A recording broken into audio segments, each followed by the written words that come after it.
సహవాసంలోనికి మీరు మమ్మల్ని తీసుకుని వచ్చి ఉన్నారు.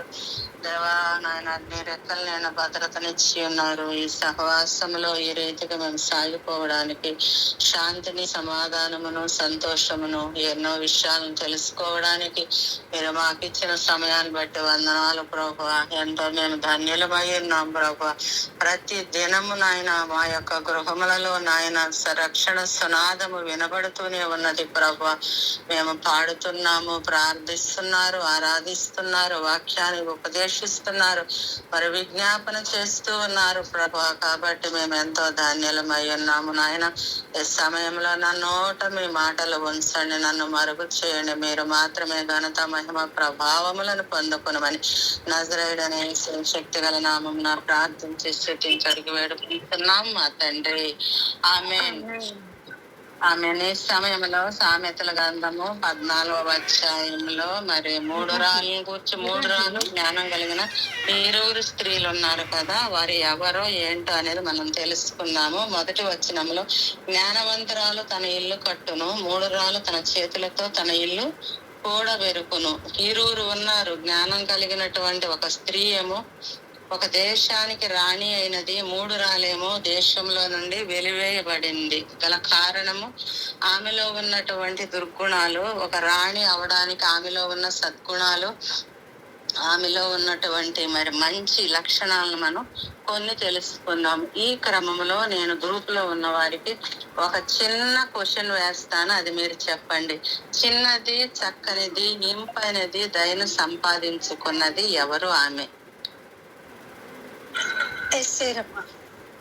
Thank you. అలాగే అండి. చిన్నది, చక్కనిది. ఆమె రాజు దయను సంపాదించుకున్నది. ఆమె అందమైన రూపమును, సుందర ముఖము గలదే ఉండెను. ఎవరు ఆమె? హదస్స. ఈమెకు మరి ఎస్తేరు గ్రంథము 1వ అధ్యాయంలో మనం చూసినట్లయితే ఇక్కడ 2 కనిపిస్తూ ఉంటారు, 2 స్త్రీలు.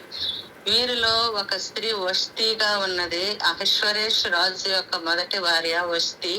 మరి ఆయన 127 దేశాలకు రాజుగా ఉన్నాడు. కూషు దేశం మొదలుకొని హిందూ దేశం వరకు పరిపాలించే ఒక గొప్ప రాజు, ఒక నాయకుడు అయ్యుండి మరి ఒక దినమున ఆయన యొక్క భార్య వష్టి చాలా సౌందర్యం కలిగినటువంటి వ్యక్తి కాబట్టి మరి ఒక దినమున షూషాను కోటలో రాజుగారు ఏం చేశాడంటే విందుని ఏర్పాటు చేసి తన వష్టిని, ఆమె చాలా సౌందర్యవంతురాలు, ఆమె సౌందర్యాన్ని కనపరచాలి, చూపించాలన్న ఉద్దేశము కలిగి ఉన్నాడు. నపుంసకులను 7 పంపించి ఆమె సౌందర్యమును కనపరచాలని రాజకిరీటం ధరించుకుని ఆమెను తన సన్నిధికి పిలుచుకుని రమ్మన్నప్పుడు ఆమె ఏం చేసిందండి?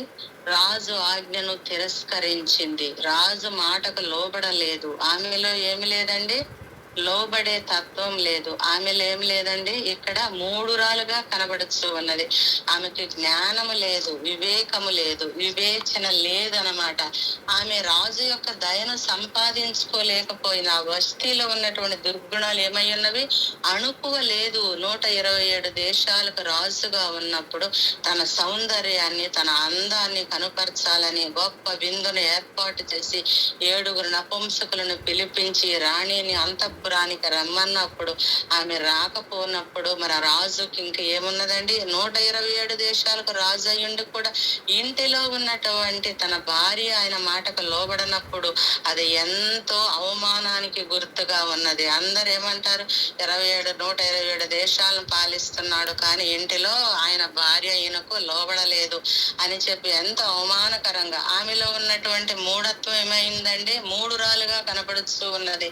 నంబర్ 1 ఏంటంటే ఆమెలో ఏమి లేదు? అణుకువ లేదు, ఆమెకు భయము లేదు, భక్తి లేదు, విశ్వాసము లేదు. 3వదిగా చూస్తే నమ్రత లేదు.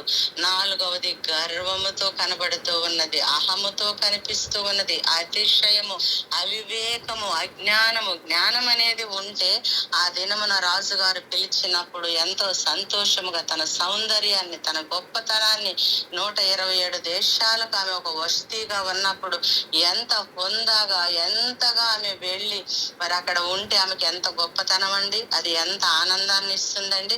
మరి కానీ ఆమెలో ఏమి లేదంటే జ్ఞానము లేదు, ఆమెకి వివేకము లేదు, ఆమెలో విధేయత లేదు, అణుకువ లేదు, నమ్రత లేదు, తన భర్తకు లోబడే తత్వం ఆమెలో కనబడలేదు.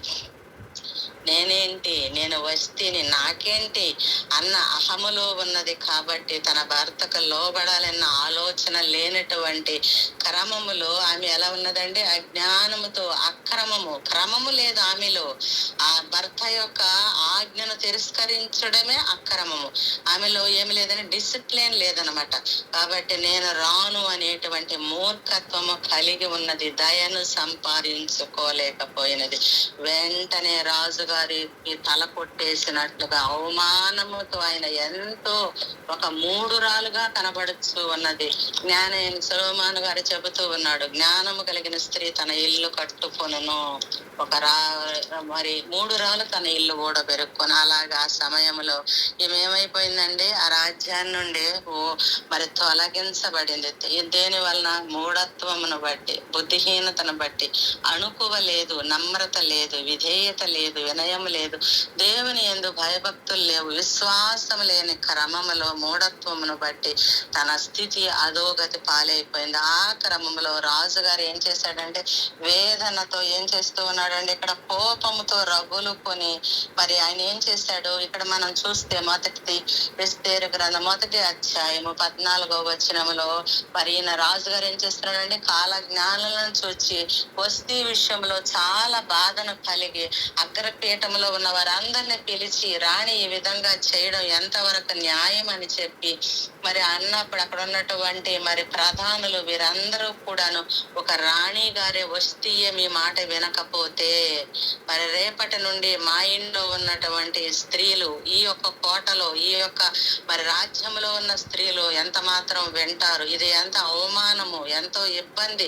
పురుషులనే వారికి విలువ అనేది ఉండదు కాబట్టి ఈ వస్తీ రాజు గారికి భార్యగా ఉండడానికి వీలు లేదు అని చెప్పి తీర్మానం చేయడం జరిగింది. ఆ తీర్మానాన్ని వారికి అప్పగించాడు రాజుగారు. వారు ఏం చేశారంటే మరి ఆజ్ఞాపించగా ఆమె ఏం చేసింది? రాలేదని సంగతి బయలుపడిన స్త్రీలందరూ దాన్ని విని ముఖము వెదుటనే తమ పురుషులను తిరస్కారం చేస్తారు. మాకు అవమానం కలుగుతుంది కాబట్టి ఈ విషయాన్ని గట్టిగా మనం నిర్ణయం తీసుకోవాలి అన్నప్పుడు ఇక ఆ విషయంలో ఏం చేశారండి? రాజునకు సమ్మతి అయినటువంటి వస్తీని తీసుకొని రావాలని ఒక నిర్ణయం చేశారండి. పారసీకుల యొక్కయో మాదీయుల యొక్కయో న్యాయము చొప్పున నియమింపవలెను.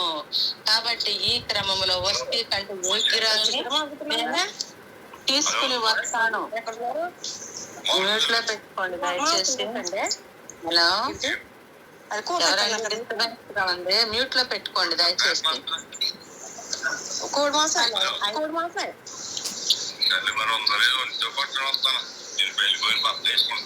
హలో, ఈ క్రమంలో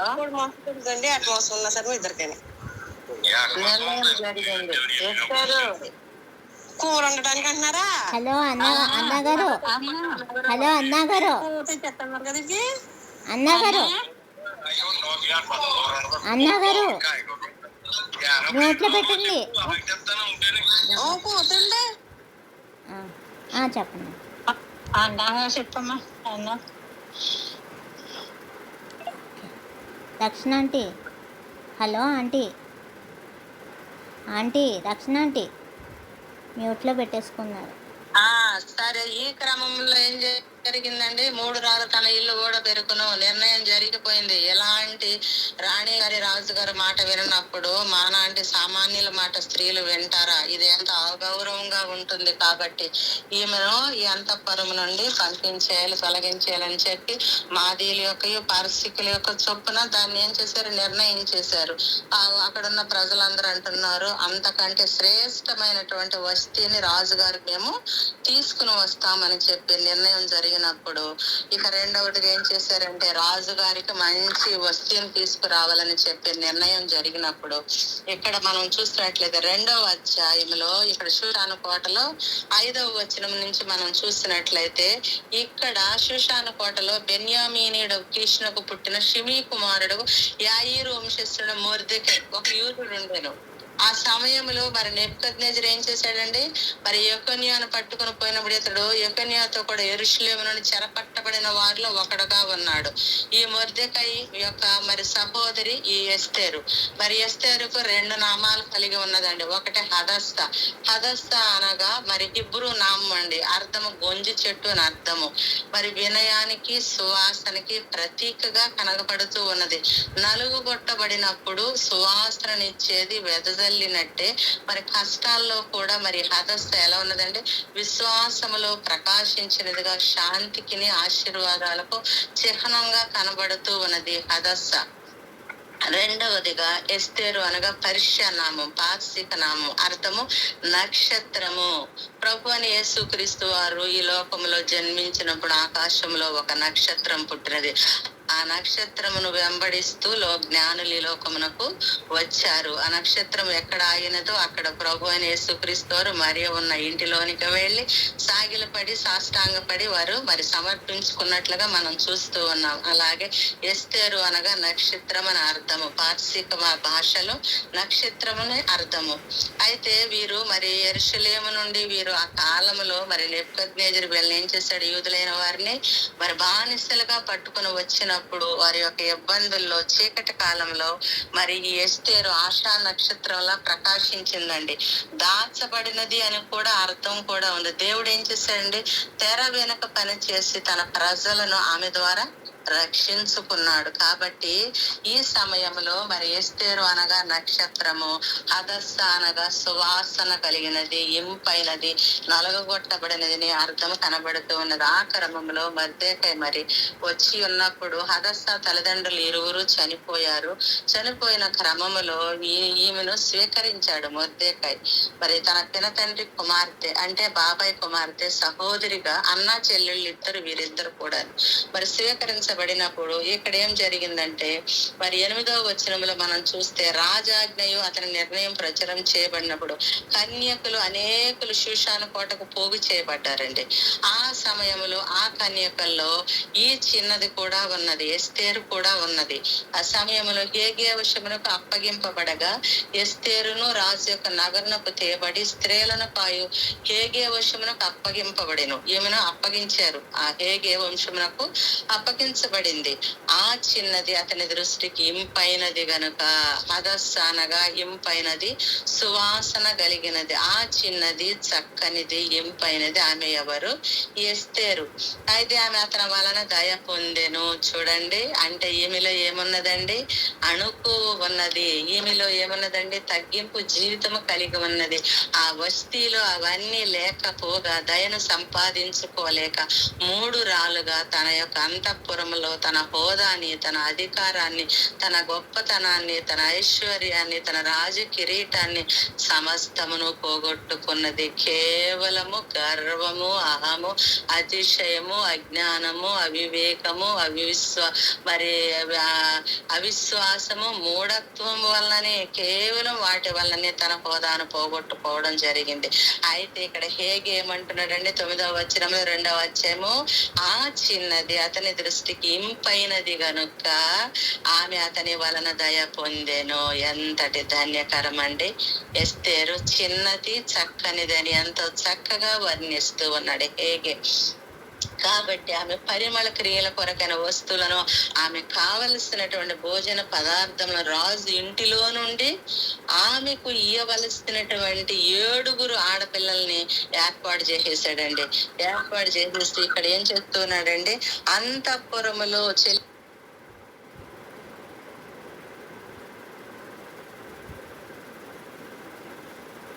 హలో, దయను సంపాదించుకున్నది. కాబట్టి ఇక్కడ మనం చూస్తున్నట్లయితే శ్రేష్టమైనటువంటి స్థలములో ఆమెను ఉంచాడు హేగే. ఉంచి మరి చెబుతూ ఉన్నాడు స్థలం ఉంచినప్పుడు, మొర్దెకై నీ జాతిని, నీ వంశమును కనపరచకూడదని చెప్పి ఎస్తేరునకు ఆజ్ఞాపించి ఉండెను గనక ఆమె తెలుపలేదండి. ఈ బిడ్డలు ఏమున్నదండి, ఎంతో జ్ఞానము కలిగినటువంటి బిడ్డగా కనబడుతూ ఉన్నది, ఎంతో అణుకువ కలిగిన బిడ్డగా ఉన్నది. ఎస్తేరులో మనము సద్గుణాలను 10 లక్షణాలను మనం చూస్తామండి. ఆమెలో ఏమున్నది, మొర్దెకై చెప్పాడు, నీ జాతిని గాని నీ వంశమును గాని నీవెక్కడా కూడా తెలియచేయకూడదు, ఎవరికి చెప్పకూడదు. ఎందుచేత మనలను చాలా హీనంగా చూస్తారు, మనల్ని చాలా బాధిస్తారు, బానిసలుగా మనం వచ్చి ఉన్నాం కాబట్టి నువ్వు చాలా జాగ్రత్తగా ఉండాలి. అది నీకు హృదయంలో నీవు భద్రం చేసుకోవాలి, అణుకు కలిగి ఉండాలి, నువ్వు నమ్రత కలిగి ఉండాలి. ఏ మాట అయితే మొర్దెకై తన సహోదరుడు చెప్పి ఉన్నాడు, ఆ మాటను ఆ బిడ్డ తన హృదయంలో ఉంచుకుని జాగ్రత్త కలిగి, తగ్గింపు జీవితము కలిగి, పట్టుదలతో, అణుకువతో, విశ్వాసముతో, నమ్రత కలిగి, జ్ఞానము కలిగిన స్త్రీగా కనబడుతూ ఉన్నదండి. తన సహోదరుడు ఏ మాట చెప్పాడు ఆ మాటను విడిచిపెట్టకుండా, వదలకుండా, నమ్మకముతో, వివేకము కలిగి, జ్ఞానము కలిగి, గౌరవముతోను, క్రమముతోను ఆ బిడ్డ ఏం చేసిందండి, దయను సంపాదించుకున్నది. ఎవరి ద్వారా, హేగే వంశమునకు అప్పగించబడినప్పుడు ఆమె అతని ద్వారా ఏం సంపాదించుకుంది, దయను సంపాదించుకున్నది. ప్రభువైన యేసుక్రీస్తు వారు కూడా ఈ లోకములో మనుషుల దేవుని దయ్యందును మనుషుల దయ్యందును ఆయన ఎదిగి వర్ధిల్లుచుండెను. కాబట్టి అండి, మనము కూడా మనుషుల దేవుని దయతో పాటు మనుషుల దయ చాలా అవసరం అండి. మనుషుల ద్వారా మనం దయను సంపాదించుకోవాలి, కానీ దూషణ మాటలు ఎల్లప్పుడూ వారి చేత వారు ఇలా అలా అనే రీతిగా మూఢత్వం కలిగి మన ప్రవర్తన అనేది ఉండకూడదు. ఇక్కడ ఈ ఎస్తేరు చూడండి, తన అన్న ఏం చెప్పాడు మొర్దెకై, నువ్వు ఏ స్థితిలో ఉన్నా, నీ హృదయంలో ఎలాంటి పరిస్థితులు, నువ్వు ఎలాంటి బాధలను ఎదుర్కొన్నా, అక్కడ అప్పగించబడింది ఎలాంటి ఇరుకులో ఇబ్బందిలో ఉన్నా కూడా నీ వంశమును గూర్చి, నీ జాతిని గూర్చి నువ్వు తెలుపకూడదు. నువ్వు అంత జాగ్రత్త కలిగి ఉన్నప్పుడు అవన్నీ తన హృదయములోనే భద్రపరుచుకుంటూ, ఎక్కడా కూడా తన నోరు విప్పకుండా, ఎంతో క్రమశిక్షణ కలిగి తన జాతిని, తన వంశమును తను కాపాడుకున్నట్లుగా మనం చూస్తూ ఉన్నామండి. అయితే ఈ సమయంలో మరి అందరు కన్యకలు 6 నెలలైన తరువాత మరి గోరసు తైలంతోనూ, సుగంధ వర్గములతోనూ, స్త్రీలకు పరిమళ క్రియల కొరకైన మరి వేరు పదార్థాలతోనూ స్త్రీలు పరిమళ క్రియలు ముగించి రాజునొద్దకు పోవారు.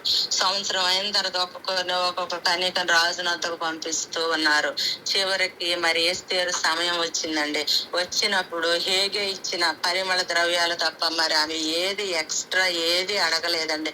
ఇంకా ఏమైనా ఉంటే ఇవ్వు, నేను ఇంకా అందంగా ఉండాలి, మరింత సువాసన కలిగి ఉండాలి, నన్ను చూడగానే రాజు నన్ను ఆకర్షించాలి అని ఆమె ఏమీ కోరుకోలేదండి. తన అంతరంగములోనే తన సౌందర్యాన్ని కోరుకొని, తన హృదయములోనే తను మరి మూలుగుచ్చు ప్రార్థిస్తూ, ఎంతో మరి రాజు యొక్క దయ కొరకు తాను నిరీక్షిస్తున్న వ్యక్తిగా కనబడుతూ ఉన్నది ఈ ఎస్తేరు. కాబట్టి ఇక్కడ చూసినట్లయితే ఎస్తేరు సమయం వచ్చిందండి. మరి ఇక్కడ చూస్తే ఎస్తేరు రాజునొద్దకు వెళ్ళుటకు వంతు వచ్చినప్పుడు 2వ అధ్యాయం 15వ వచనంలో, స్త్రీలను కాయు రాజు యొక్క షండుడని హేగే నిర్ణయించిన అలంకారముగా ఆమె మరి ఏమీ కోరలేదండి. ఎస్తేరును చూచిన వారందరికీ ఏం పుట్టిందండి, ఆమె యందు దయ పుట్టెను. ఆమె అంటే ఎంత అణుకువ కలిగి ఉన్నదో చూడండి, తనను తాను ఎంత తగ్గించుకున్నదో, నమ్రత కలిగి ఉన్నది, విధేయత కలిగి ఉన్నది, వినయము కలిగి ఉన్నది. కాబట్టి హేగేకి చూడగానే దయ కలిగింది. శ్రేష్టమైన స్థలమందు ఉంచాడు. రాజు అంతఃపురము నుండి మీకు ఆహారం పంపించాడు. ఇక్కడ చూస్తే అందరికీ మీ యందు దయ కలిగిందంటండి. లోకంలో ఒక సామెత ఉంది, ఒకరిని చూస్తేనంటండి కొట్టాలనిపిస్తుందంట, ఒకరిని చూస్తే పెట్టాలనిపిస్తుందంట. ఒక్కొక్కరు ముఖాలు ఉంటాయండి, వికారం చేసుకుని చూస్తూ ఉంటారు, ఆకాశానికి ఎత్తుతూ ఉంటారు ముఖాలు. కానీ ఎస్తేరు ముఖము చూడగానే నక్షత్రము వలె వెలిగించబడుతూ ఉన్నది. ఆమె పేరులోనే ఉన్నది హదస్థ అనగా సువాసన కలిగిన వ్యక్తిగా ఉన్నది. మనం లోకములో చనిపోయిన వారముగా ఉన్నప్పుడు ఆయన కృపచేత మనల్ని ఎలా చేశాడండి, క్రీస్తు యొక్క పరిమళ సువాసనగా ఇంపైన వారినిగా దేవుడు చేసి అన్నాడు. ఈ హదస్స అనగా ఇంపైనది, సువాసన కలిగిన వ్యక్తిగా ఉన్నది, నక్షత్రము వలె వెలిగించబడే స్త్రీగా కనబడుచున్నది. కాబట్టి అక్కడున్న వారందరికంటే అండి ఈమెను చూడగానే దయ కలిగిందంటండి. అంటే ఎస్తేరు ఎలా ఉన్నది? అహమ్మతో, గర్వం తప్ప నాకేంటి, సంవత్సర కాలము నుండి నేను సిద్ధపడ్డాను, అనేకమైన పరిమళ ద్రవ్యాలతో నన్ను ఎంతగానో మరి సిద్ధం చేశారు, నేను బాగా అందంగా సిద్ధమైన ఇక నేనే రాణినైపోతాను నా ముఖంలో. కానీ ఎక్కడ face is the index of the mind అని మన యొక్క హృదయంలో ఏముంటుందో అదే మన యొక్క ఫేస్ లో కనబడుతుందంటండి. కానీ ఆమె ఫేస్ లో అది లేదండి. తన హృదయము తన ప్రజలను గూర్చిన ఆలోచన కలిగి ఉన్నది. తన ప్రజలను ఎలా విడిపించుకోవాలి అనే తపనతో తృష్ణ కలిగి తన హృదయంలో మూలుగుచ్చు ఉన్నది.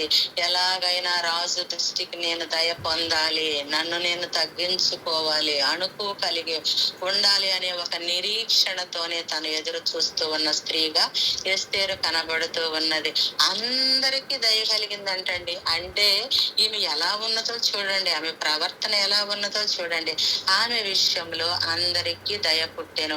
ఈ ప్రకారం ఎస్తేరు రాజైన అహశ్వరేష్ ఏలుబడి యందు 7వ సంవత్సరమున టెబేతు అను 10వ నెలలో రాజు నగరంలోనికి అతని యొద్దకు పోగా, ఆమె సమయం వచ్చిందండి. రాజు నగరంలోనికి పోయే సమయము ఆసన్నమైనది. కాబట్టి 17వ వచనములో స్త్రీలందరి కంటే రాజు ఎస్తేరును ప్రేమించెను. అబ్బా, ఎంత అద్భుతం అండి, ఎంత ఆశ్చర్యం అండి. ఇక్కడ హేగే చూడగానే ఇక్కడ ఎంతగానో చిన్నది, ఆ చిన్నది ఏమంటున్నాడు? అతని దృష్టికి ఇంపైనది కాబట్టి రెండవదిగా శ్రేష్టమైన స్థలంలో ఉంచాడు. ఇక్కడ చూసినట్లయితే ప్రజలందరికీ దయ కలిగింది. 4వదిగా చూసినట్లయితే ఇక్కడ ఏమైందండి? అందరికీ ఆమె ఎడల దయ కలిగిందంటండి. స్త్రీలందరికంటే రాజు ఎస్తేరును ప్రేమించెను. అబ్బా, ఎంత ధన్యత, ఎంత కృప అండి. ఆయన అందరినీ ప్రేమించేవాడు. అహశ్వరేషు మరి దేవాది దేవునికి సాదృశ్యముగా కనబడుతూ ఉన్నాడు. కాబట్టి ఇక్కడ మనము చూస్తూ ఉన్నట్లయితే అండి, స్త్రీలందరికంటే రాజు ఎస్తేరును ప్రేమించెను. అందరి వలె ఆమె ఏ సుగంధ ద్రవ్యాలు ఇచ్చారు, అవి తప్ప మరేమీ అడిగి తీసుకోలేదండి. ఎంతో మంది కన్యకులు సిద్ధపడ్డారు, వెళుతున్నారు. కానీ అక్కడున్న స్త్రీలందరికంటే కూడా ఎస్తేరు ఎడల దయ కలిగింది రాజుకు. ఆమెను ప్రేమించాడు. అంటే ఆమెలో ఏమి చూశాడండి? మొదట వస్తీలో ఏ విషయంలో కోల్పోయాడో, ఎంత అవమానాన్ని కలిగాడో, ఎంత వేదన కలిగాడో, ఈ స్త్రీని చూడగానే అవన్నీ మరచిపోయి తాను కోరుకున్నట్లుగా ఒక గొప్ప కిరీటాన్ని పొందుకున్నట్లుగా ఆనందించి ఈమెను ప్రేమించాడండి. ఒక వ్యక్తి ఎడల ప్రేమ, దయ కలిగి ఉండాలి అంటే ఆమెలో దీనత్వము, దయ అన్ని ఆమెలో కనబడితేనే కదండి ప్రేమించగలము. ఒకరిని చూడగానే మనం వెంటనే ప్రేమిస్తాము అంటే ఆమె స్థితిని బట్టియే కదండి. రాజుకి ఏం కలిగిందండి? దయ కలిగింది. రాజుకే కాదు, అందరికీ దయ కలిగింది. అందరికీ కాదు, హేగేకు దయ కలిగింది. కాబట్టి శ్రేష్టమైన ప్రదేశములు ఆమెను ఉంచాడు. అంతఃపురము నుండి ఆహారమును పంపించాడు. రాజు ఆమెను ప్రేమించినట్లుగా మనం ఇక్కడ చూస్తూ ఉన్నాము. మరి 17వ వచనంలో చూసినట్లయితే అతని వలన స్త్రీలందరికంటే రాజు ఎస్తేరును ప్రేమించెను. కన్యకలందరికంటే ఆమె అతని వలన దయాదాక్షణ్యములు పొందెను. కన్యకలందరికంటే కూడా ఆమె అతని వలన ఏం పొందిందండి? దయాదాక్షణ్యములు పొందెను. మన దేవుడు దయాదాక్షణ్యములు కలిగిన దేవుడు, కృపా సమృద్ధి కలిగిన దేవుడు. దేవుడు లోకమును ఎంతో ప్రేమించెను. ఆయన దయగలిగిన దేవుడు, దయాస్వరూపుడు, కరుణా వాత్సల్యము కలిగిన దేవుడు. ఇవన్నీ పొందేసుకుందండి ఎస్తేరు. దయాదాక్షణ్యములు, ప్రేమించబడింది, దయను సంపాదించుకున్నది. ఒక దేవుని దయ మాత్రమే కాదండి, మనుషులందరి దయను సంపాదించుకున్నది. లోకములో చిన్ననాడే తన తల్లిదండ్రులను పోగొట్టుకుని అనాథగా ఉన్నప్పుడు తన అన్న అయిన మొర్దెకై ఆమెను స్వీకరించాడు. బందీగా వచ్చి, బానిసగా వచ్చి ఎన్నో అవమానాలు, ఎన్నో వేదనలు, ఎన్నో బాధలు, ఎన్నో శ్రమలు కలిగి ఉన్నప్పుడు తన తల్లి మరిచిన, తండ్రి విడిచిన, నేను నిన్ను మరువను విడువను, చూడుము నా అరచేతులలో నేను నిన్ను చెప్పుకొని ఉన్నానని సెలవిచ్చిన రీతిగా ఈ బిడ్డ విషయంలో బిడ్డ తల్లిదండ్రులను పోగొట్టుకున్నప్పటికీ దేవుడు ఆ బిడ్డ యొక్క దీనత్వమును బట్టి, తగ్గింపుతనమును బట్టి, అణుకువును బట్టి, విధేయతను బట్టి, దేవుని యందల భయభక్తులు కలిగిన స్త్రీగా ఉండుటను బట్టి రాజు ఆమెను ప్రేమించాడు. దయాదాక్షణ్యములను పొందుకున్నదండి. ఎంత ధన్యత, ఎంత యోగ్యత! ఈ దినమున మనం కూడా స్త్రీలమై ఉన్న మనము సామెతల గ్రంథంలో చెప్పినట్లుగా జ్ఞానము కలిగిన స్త్రీల వలె మనం ఉండాలి. మూఢురాలైనటువంటి స్త్రీలు లోకములో మూఢత్వం కలిగి ఉండుటను బట్టి చాలా రకాలైన సమస్యలు, శ్రమలు కలుగుతూ, అవమానాలు కలుగుతూ మరి తిరుగులాడుతూ ఉన్నారు. జ్ఞానము కలిగి ఉన్నప్పుడు మరి భర్త యొక్క దయను సంపాదించుకుంటారు, భర్త యొక్క ప్రేమను పొందుకుంటారు, గౌరవాన్ని పొందుకుంటారు. ఈ చిన్నది చూడండి, బానిసగా వచ్చింది, తల్లిదండ్రులు లేని అనాథగా ఉన్నది. కానీ ఈ దినాన రాజు 127 దేశాలకు రాజుగా ఉన్నటువంటి మరి అహశ్వరేష్ రాజు కన్యకలందరికంటే కూడా ఈమెను ప్రేమించిన వాడుగా, దయను మరి పొందుకున్న వ్యక్తిగా ఎందు దయను చూపించాడండి. దయాదాక్షణ్యములు ఎంత అద్భుతమైన మాట అండి. కాబట్టి మన దేవుడు దయాదాక్షణ్యములు కలిగిన దేవుడు. ఎస్తేరు దయాదాక్షణ్యములను కూడా పొందుకున్నది అంటే ఈమె యొక్క ప్రవర్తన, ఈమె యొక్క విధానము ఎంతగా ఉన్నదో దీనిని బట్టి స్త్రీలమై ఉన్న మనము ఒక్కసారి మరి గ్రహించుకోవాలి, పరీక్షించుకోవాలి. మూఢురాలు, జ్ఞానవంతురాలు. మూఢురాలైన వష్టి ఏ విధంగా తన జీవితాన్ని పాడుగు చేసుకున్నదో, జ్ఞానము కలిగిన ఎస్తేరు ఏ రీతిగా మరి దయను సంపాదించుకున్నదో, ప్రేమించబడిందో, దయాదాక్షణ్యములను సంపాదించుకున్నదో, శరీరమై ఉన్న మనము కూడా ఈ ఎస్తేరు యొక్క అనుభవాన్ని కలిగి ఉండాలని మరి దేవుడు మనకు హెచ్చరిక చేస్తూ ఉన్నాడండి. కాబట్టి మరి ఇక్కడ చూసినట్లయితే చూడండి ఎంత అద్భుతమో చూడండి. అంత మాత్రమే కాకుండా కన్యకలందరికంటే ఆమె అతని వలన దయాదాక్షణ్యములు పొందిన, అతడు రాజ్య కిరీటమును ఆమె తల మీద ఉంచి, అబ్బా ఎన్ని కిరీటాలండి, ఎన్ని కిరీటాలు వేస్తారు. దయను సంపాదించుకున్నది, ప్రేమించబడింది, దయాదాక్షణ్యాలను సంపాదించుకున్నది. అంత మాత్రమే కాకుండా రాజ్య కిరీటమును ఏం చేశాడండి, ఆమె తల మీద ఉంచి ఆమెను వస్తీకి బదులుగా రాణిని చేసేసాడండి. మొదటి భార్య వస్తీగా ఉంది, కానీ ఈమెను ఏం చేశాడండి, వస్తీకి బదులుగా రాణిగా చేసేసాడు. ఎంత అద్భుతం అండి, ఎంత ఆశ్చర్యం అండి. మనము కూడా దేవుని విషయములో విశ్వాసము కలిగి ఆయనను మనం ప్రేమించినట్లయితే ఆయన దయను మనం సంపాదించుకుంటాము, ఆయన దయాదాక్షణ్యాలను మనం పొందుకుంటాము. ఆ పరలోక రాజ్యములో ఆయన మనకు కూడా ఏమిస్తాడండి, ఆయన యొక్క రాజ్య కిరీటమును మనకు ధరింప చేయువాడై ఉన్నాడు. కాబట్టి ఇక్కడ మనం చూస్తున్నట్లయితే రాజ్య కిరీటమును ఆమె తల మీద ఉంచి ఆమెను వస్తీకి బదులుగా రాణిగా నియమించెను. ఎందుకు నియమించాడండి? మొదటి భార్య విషయంలో ఇలా అవమానం జరిగింది, రెండో భార్య విషయంలోనైనా నన్ను నేను తగ్గించుకోవాలి, లేకపోతే ఈమె కూడా ఆయన అనుకున్నాడా? లేదండి. ఈమె ప్రవర్తనలో, ఈమె పరిశుద్ధతలో, ఈమె అణుకువలో, ఈమె నమ్రతలో, ఈమె తగ్గింపులో ఉన్నటువంటి ఈమె నడకను బట్టి భర్త విషయంలో మరి ఈమె యొక్క మరి మొర్దెకై ఆమెను పెంచిన విధానమును బట్టి, తన సహోదరుడు ఏ రీతిగా చెప్పాడు ఆ విధముగా తన పెంచబడిన విధానమును బట్టి ఆ బిడ్డ ఆ రీతిగా మరి నిలబడింది. ఎవరి నిమిత్తం అండి? తానేదో శుషాను కోటలో ఒక రాణి అయిపోవాలి, రాణిగా నేను ఎంతో ఆనందాన్ని సంపాదించాలి, చిన్ననాడే నా తల్లిదండ్రులు నేను పోగొట్టుకున్న అనాథగా ఉన్న క్రమంలో మరలా నేను యెరూషలేము నుండి ఈ దేశానికి నేను ఒక బానిసగా వచ్చాను, ఏంటి ఈ జీవితం, ఈ బ్రతుకు, అబ్బా ఈ సమయంలో నేను రాణిగా సంపాదించుకున్నాను, కిరీటాన్ని పొందుకున్నాను అని అనుకోలేదండి. తన హృదయంలో ఏమున్నదండి? తన వంశమును, తన జాతిని కూర్చిన ఆలోచన ఉన్నది. నశించిపోతున్నటువంటి ఇబ్బందులు, అవమానాలు పడుతున్న తన జాతి, తన వంశమును కూర్చి తన సహోదరుడైన మొర్దెకై చెప్పి ఉన్నాడు. నీవెక్కడా కూడా వెల్లడి చేయకూడదు. అదే తన మనస్సులో ముద్రింపబడి ఉన్నది.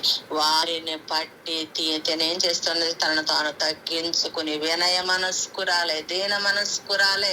మరి తనేం చేస్తూ ఉన్నదండి, పరిశుద్ధమైన అలంకారములను ధరించుకొని రాజు యొక్క దయను సంపాదించుకున్న స్త్రీగా కనబడుతూ ఉన్నది.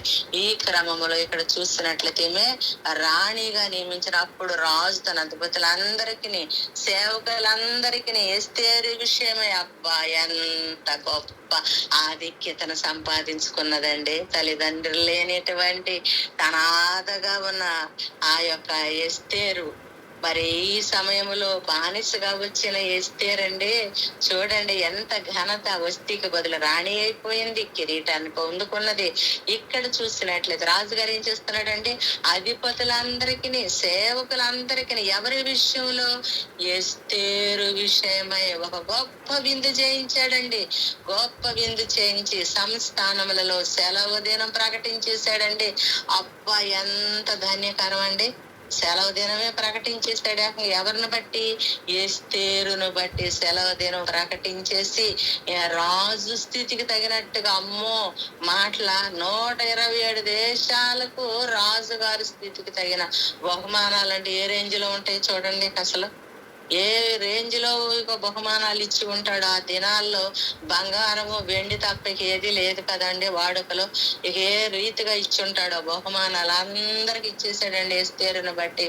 ఆ దినాన్న చూసినట్లయితే బహుమతులు స్థితికి తగినట్టుగా బహుమతులు ఇప్పించెను. రెండవ మారు కన్యకలు కూర్చబడినప్పుడు మొర్దెకై రాజు గుమ్మలో కూర్చుని ఉండెను. ఎస్తేరు మొర్దెకై యొక్క పోషణ మందున్న కాలమున చేసినట్టుగానే ఇప్పుడు అతని మాటకు లోబడి చుండెను గనుక మొర్దెకై తనకు ఆజ్ఞాపించిన ప్రకారం ఎస్తేరు తన జాతినైనను తన వంశములను తెలియచేయక ఉండెను. మనం ఇక్కడ చూసినట్లయితే ఎస్తేరు నాకేంటి, నేను రాణినైపోయాను అని చెప్పండి. ఆమె ఎక్కడ కూడాను మరి నేను పారసిక దేశానికి రాణిగా ఎందుకైనప్పటికి కూడా ఆమె తన స్థాయిని బట్టి, అధికారాన్ని బట్టి గర్వంతో, స్వాతిశయంతో ఉప్పొంగిపోలేదండి. తన అన్న సలహాలను, తన సహోదరుడి సలహాలను త్రోసిపుచ్చలేదు. తన జాతిని బట్టి, తన వంశాన్ని బట్టి సిగ్గుపడ్డం లేదు. తను నాకేంటి, నేను రాణినైపోయాను, వారేమైపోతే నాకెందుకులే, ఏదో నా అన్న చెప్పేలే. అప్పుడు సంగతి చాలా మంది అవసరం తీరిపోయిన తర్వాత ఏం చేస్తారండి, అవసరమైనప్పుడు కాళ్ళు పట్టుకుని, అవసరం తీరాక ఏం చేస్తారు, జుట్టు పట్టుకునే వారుగా ఉంటారు. కానీ ఎస్తేరు ఎలా ఉన్నదండి, 127 దేశాలకు ఆమె రాణిగా ప్రకటించబడినప్పటికీ తన సహోదరుడి యొక్క మాటను మరచిపోలేదు, తిరస్కరించలేదు. తన జాతిని బట్టి, వంశమును బట్టి సిగ్గుపడలేదండి. చూడండి ఎంత గొప్పతనమో చూడండి. తాను ఎంతకు ముందు ఏ విధంగా చేసిందో, ఏ విధంగా తగ్గింపు కలిగి ఉందో, అలాగే నిజమైనటువంటి ఆత్మీయ దీనత్వం, తగ్గింపు, అణుకువతో తన రాణిగా అయిన తర్వాత కూడా అలాగే ప్రదర్శిస్తూ ఉన్నదండి. ఎంత గొప్ప జ్ఞానం ఉంటే కదండి ఆ విధంగా చేయగలం. జ్ఞానం కలిగి ఉంటేనే ఆ విధంగా చేయగలం. అజ్ఞానం ఉంటే ఏం చేస్తాం, మరిచిపోయే వారంగా ఉంటాం. కాబట్టి స్త్రీకి జ్ఞానం కావాలి, జ్ఞాపక శక్తి కూడా కావాలండి.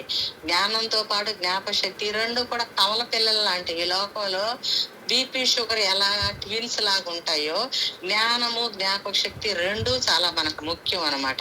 జ్ఞానం ఉండి జ్ఞాపక శక్తి లేకపోతే మర్చిపోతాం.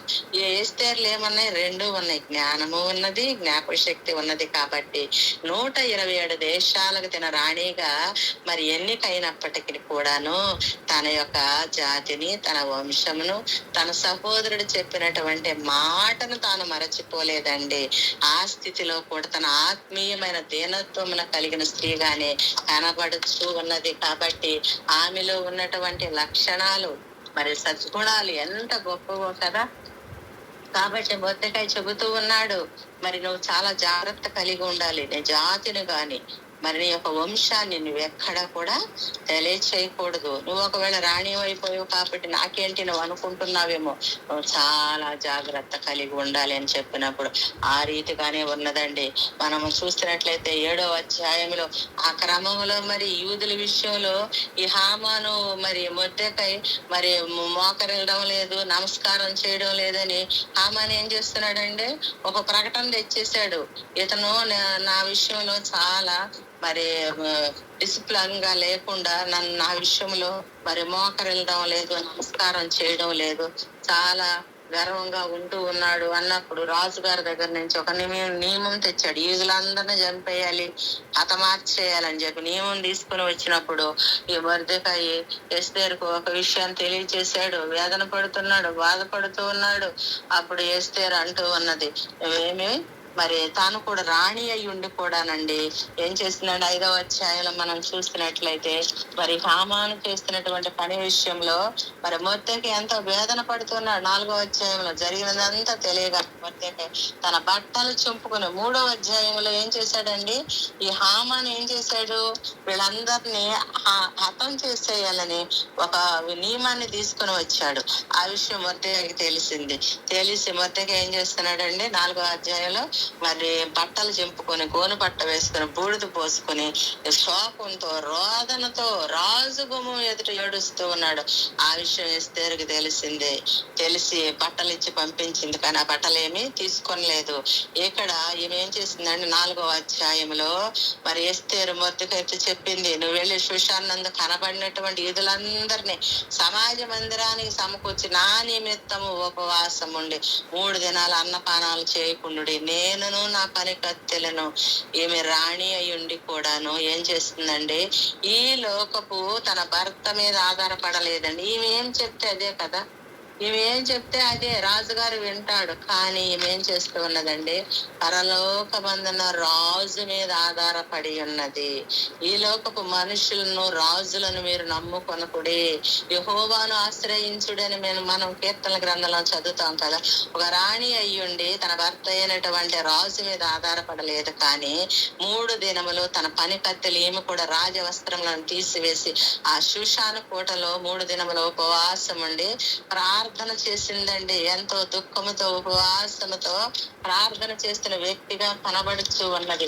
ఇక్కడ మనం 7వ అధ్యాయంలో చూసినట్లయితే మరి రాజును హామాను రాణి అని ఎస్తేరు నద్దకు విందునొక రాగా ఎస్తేరు ఏం చేసిందండి, ఇద్దరిని విందుకు పిలిచిందండి. జ్ఞానం కలిగిన స్త్రీ కదా. ఈ హామాను ఏ విధంగా మరి మట్టు పెట్టాలో, వీడిని ఎలా హతం చేయాలో అని చెప్పి జ్ఞానముతో రాజుగారితో పాటు ఈ హామాను కూడా విందుకు పిలిచిందండి. విందుకు పిలిచినప్పుడు రాజుగారు ఏమంటున్నాడో చూడండి, రాణిని ఏమని పిలుస్తున్నాడో, బోధిస్తున్నాడో చూడండి, సంబోధిస్తున్నాడు. ఎస్తేరు రాణి, ఎస్తేరు అని పిలవడం లేదు, ఎస్తేరు రాణి నీ విజ్ఞాపన ఏమిటి, అది నీకు అనుగ్రహింపబడును, నీ మనవి ఏమిటి చెప్పమ్మా, రాజ్యం సగం మట్టుకైనా ఇచ్చేస్తాను, నీకేం కావాలి చెప్పు అని అడుగుతూ ఉన్నాడండి ఎస్తేరును. రాజు గారు ఏమని పిలుస్తాడు, ఎస్తేరు అనడం లేదండి, ఆమెను ఎంతగా గౌరవిస్తూ ఉన్నాడు. ఎస్తేరు రాణి నీ మనవేంటమ్మా, నీకేం కావాలి చెప్పు, నువ్వేది అడిగినా రాజ్యంలో సగం మట్టుకు ఇచ్చేస్తాను, నీకు అంతా నీదే, రాజ్యంలో నీకు సగం మట్టుకు నేను ఇచ్చేస్తాను. కాబట్టి ప్రభువైన యేసుక్రీస్తు వారు కూడా అంటారు కదా, మొదట నా నీతిని నా రాజ్యమును వెదకండి. అలాగే మరి ఇక్కడ కూడా రాజుగారు అంటున్నాడు, రాజ్యములో సగం మట్టుకు ఇస్తానంటున్నాడు. కానీ మన పరలోకపు తండ్రి సమస్తమును మన కొరకు అక్కడ సిద్ధపరిచి ఉంచాడు. మనము దానిని మనము పొందుకోవడమే ఆలస్యము. మన పరలోకపు రాజ్యమును సంపాదించుకోవాలి. ఆ రాజ్య కిరీటమును, ఆ మహిమ కిరీటమును, ఆ జీవి కిరీటమును మనం పొందుకోవాలి అంటే ఎలా ఉండాలి, ఈ లోకములో మంచి పోరాటమును పోరాడాలి, మన పరుగును కడముట్టించాలి. ఎస్తేరు వలె నమ్మకత్వం కలిగి ఉండాలి, అణకువ కలిగి ఉండాలి, విశ్వాసం కలిగి ఉండాలి, జ్ఞానము కలిగిన స్త్రీ వలె ఉండాలి, నమ్రత కలిగి ఉండాలి, దేవుని యందు దయాదాక్షిణ్యములను సంపాదించుకోవాలి, ఆయన చేత ప్రేమించబడాలి, దయను సంపాదించుకోవాలి. ఇవన్నీ మనము సంపాదించుకున్నాడు. ఆ రాజ్యమునకు వారసులముగా ఉంటాము. ఆ రాజ్య కిరీటాన్ని మనకు ప్రభు ధరింపచేశాడు. ఇక్కడ రాజుగారు ఏమని సంబోధిస్తున్నాడండి? ఎస్తేరు రాణి, నీకేం కావాలమ్మా అని అడుగుతున్నప్పుడు నీ విజ్ఞాపన ఏమిటమ్మా, అది నీకు అనుగ్రహింపబడి నీ మనవి ఏమిటి?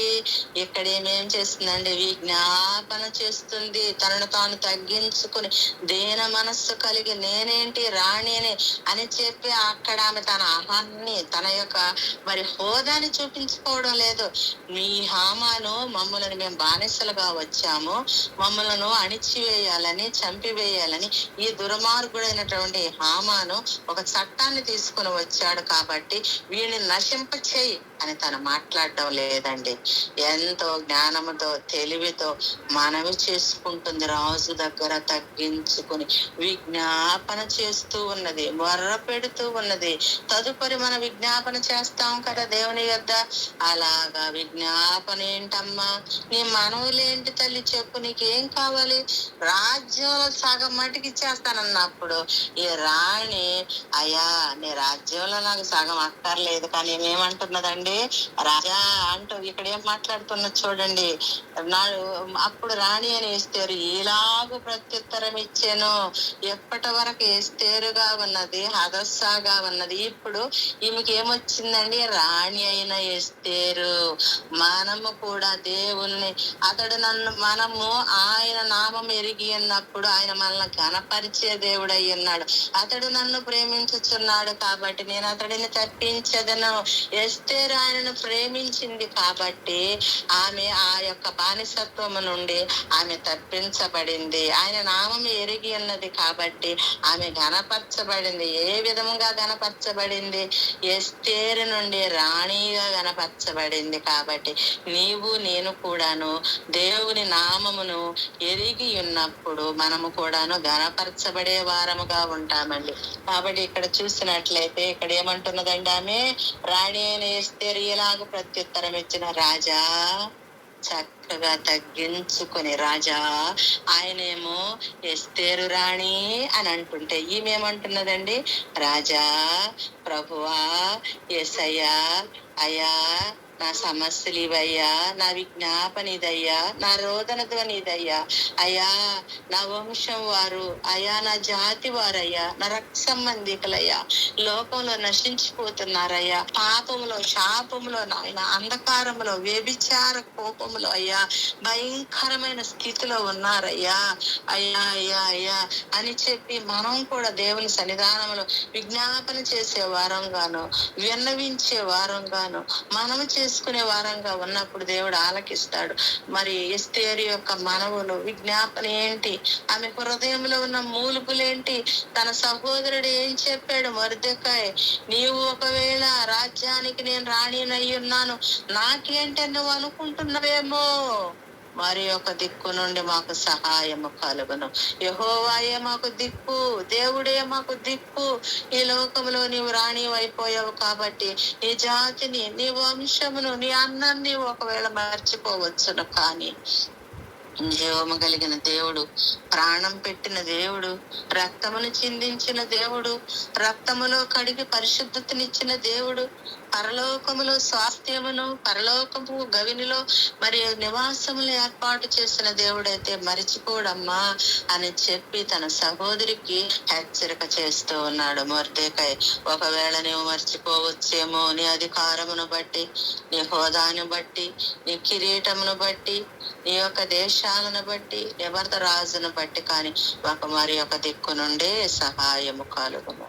ఆమె యొక్క హృదయములో ఆ మాట నాటబడింది. తన అన్న ఏది చెప్పాడో దానికి లోబడింది. తన సహోదరుడు మాట విన్నది. సహోదరుల ఐక్యత కలిగి నివసించట ఎంత మేలు, ఎంత మనోహరం.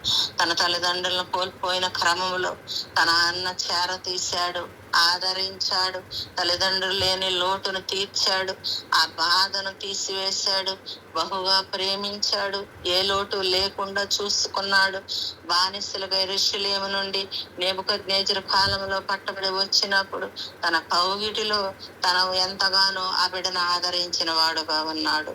తనను విడిచిపెట్టలేదు ఆ బిడ్డను. కాబట్టి అవన్నీ చేసిన సహాయములను, చేసిన మేలులను, చేసిన ఉపకారములను ఎస్తేరు తన హృదయంలో తల పోసుకుంటూ మూలుగుతూ రాజు యొద్ద, అయ్యా నా విజ్ఞాపనమును బట్టయ్యా, నా మనమును బట్టయ్యా, నా వారు బందీలుగా వచ్చారయ్యా, ఈ హామాను వారిని చంపివేయాలని ఆలోచన కలిగి ఉన్నాడు కాబట్టి నా మనవులను బట్టి నా విజ్ఞాపనమును బట్టి ఏమంటున్నదండి ఇక్కడ, రాజా తనను తాను తగ్గించుకునయ్యా, నీ దృష్టికి నేను దయ పొందిన దాననైన ఎడల, దయతోనే అయ్యా తగ్గింపు కలిగి దయతోనే ఆమె తన యొక్క పరిస్థితిని మార్చుకున్నదండి.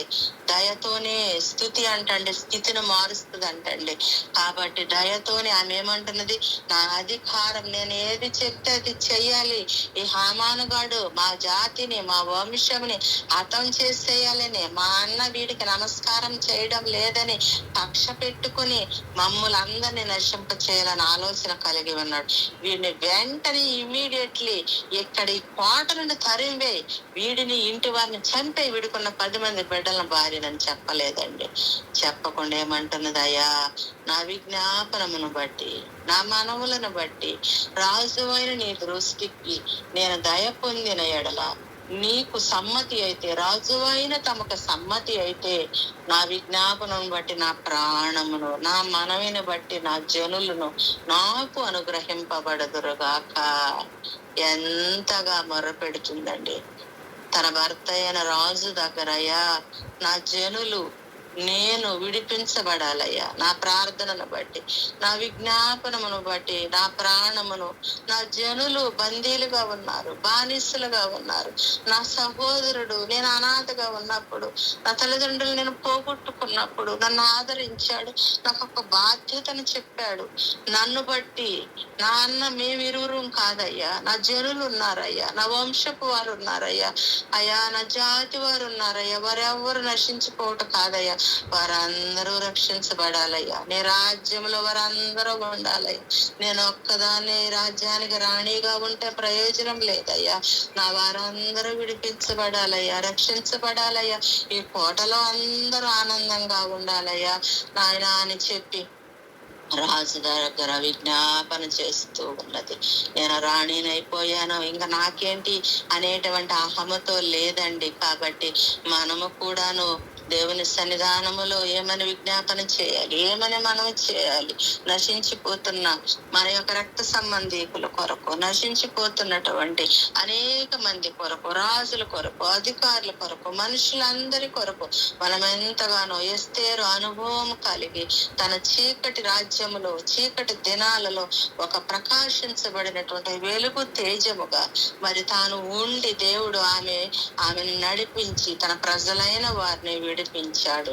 కాబట్టి మనం చేసుకుంటున్నాయా, మరి నా ప్రజలను ఆయన నీవు విడిపించయ్యా అని చెప్పి వేడుకుంటున్నది. ఎలా వేడుకుంటుంది, నా మనవయ్యా, నా విజ్ఞాపన అయ్యా, తన హృదయంలో మూలుగుచ్చు తన అన్న వద్దకే చెప్పిన మాటను నిర్లక్ష్యం చేయకుండా లోబడి అన్నను గౌరవించి ప్రేమించి అన్న ఒక్కడనే కాదు తన జాతిని, తన వంశమును అందరినీ కూడా రక్షించుకున్నది. ఏ విధముగా, ఉపవాసము ద్వారా 3 దినములు ఉపవాసం ప్రకటించింది. ప్రార్థన ద్వారానే ఏదైనా మనము జయించగలము, సాధించగలం. తన హోదాను బట్టి కాదండి. తన రాణిగా ఉండి వెళ్ళి రాజు యొద్ద చెప్పి తన ప్రజలను విడిపించుకోలేదండి. రాజుగారు అంటున్నాడు, రాణి అయిన ఎస్తేరు నీకేం కావాలి అన్నప్పుడు అప్పుడు కూడా చెప్పలేదండి, అయ్యా సమ్మతి అయిన ఎడల, నా యందు నీకు దయ కలిగిన ఎడల, అయ్యా నా ప్రజలన్నయ్యా నా ప్రాణమును విడిపించని వేడుకుంటూ ఉన్నది. ఏ విషయంలో, తన అన్న ఒక్కడి విషయంలో కాదు, తను నశించిపోతున్న తన జాతిని, తన వంశమును తాను రక్షించుకోవాలని తృష్ణ కలిగి, తపన కలిగి, తాను తగ్గించుకొని, తన హోదాను బట్టి కాదు కానీ ప్రార్థనను బట్టి. ఏ ప్రార్థన, ఉపవాసం ఉండి తాను రాణి అనేటువంటి స్థితిని మరచిపోయి రాజ వస్త్రములను తీసివేసి తనను తాను తగ్గించుకుని పనికత్తెలతో సహా ఆ షూషాను కోటలో 3 దినముల ఉపవాసం ప్రకటించి ఇచ్చి మరి తాను తన జనులను విడిపించుకున్నటువంటి రాణిగా కనబడుచు ఉన్నది. ఈ యొక్క మధ్యాహ్న కాల సమయంలో మనం ఎలా ఉన్నాము, మన స్థితి ఎలా ఉన్నది? జ్ఞానము కలిగిన స్త్రీలముగా ఉన్నామా? మరి 3 రాళ్ళు వలె మన గృహాలను మరి మనము పోగొట్టుకునే వారముగా ఉన్నామా, ఊడబెరుక్కునే వారముగా ఉన్నామా గ్రహించుకోవాలి. కాబట్టి 3 రాలైనటువంటి వస్తి తన స్థితిని పోగొట్టుకున్నది గల కారణం ఆమెలో ఉన్న దుర్గుణాలు. అలాగే మరి జ్ఞానము కలిగిన స్త్రీ ఎస్తేరు తనకున్నటువంటి జ్ఞానమును బట్టి, మరి వివేకమును బట్టి, భయభక్తులను బట్టి, వివేచనను బట్టి, నమ్రతను బట్టి, అణుకువను బట్టి ఏం చేసిందండి? రక్షించబడినది, రాజు చేత ప్రేమించబడినది, ప్రజలందరి చేత దయను సంపాదించుకున్నది, దయాదాక్షిణములను పొందుకున్నది, రాజు కిరీటాన్ని సంపాదించుకున్నది. అక్కడ ఉన్నటువంటి అందరికి రాజుగారు ఏం చేశాడంటే విందును ఏర్పాటు చేసి రాజు గారి స్థితికి తగినట్లుగా బహుమానములను ఇచ్చి ఉన్నాడు. ఈ మధ్యాహ్న కాల సమయంలో దేవాది దేవుడు నీకు నాకు కూడా పరలోకమందు బహుమానములను సిద్ధపరిచి ఉన్నాడు. మరి పొందుకోవడానికి మనము సిద్ధమేనా? సిద్ధముగా ఉన్నట్లయితే ఎస్తేరు అనుభవం కలిగి ఈ దినమున మనము కూడా నశించిపోతున్న మన వారి కొరకు, మన దేశము కొరకు, మన రాష్ట్రం కొరకు, మన జిల్లా కొరకు, మన పట్టణము కొరకు, మన పరిసర ప్రాంతములలో ఉన్న వారి కొరకు, మన రక్త సంబంధికుల కొరకు, మన ఇంటిలో ఉన్న వారి కొరకు మనలను మనము తగ్గించుకొని అణకువ కలిగి విజ్ఞాపన ద్వారా, మనవుల ద్వారా దేవుని ప్రేమను పొందుకొని ఆ రీతిగా సంపాదించుకునే వారముగా ఉండాలని దేవుడు మనకు తెలియచేస్తూ ఉన్నాడు. ఎంత సమయము దేవుడిచ్చినటువంటి వాక్య లేఖన భాగములను బట్టి ఆయనకి మహిమ ఘనత ప్రభావములు కలుగునుగాక.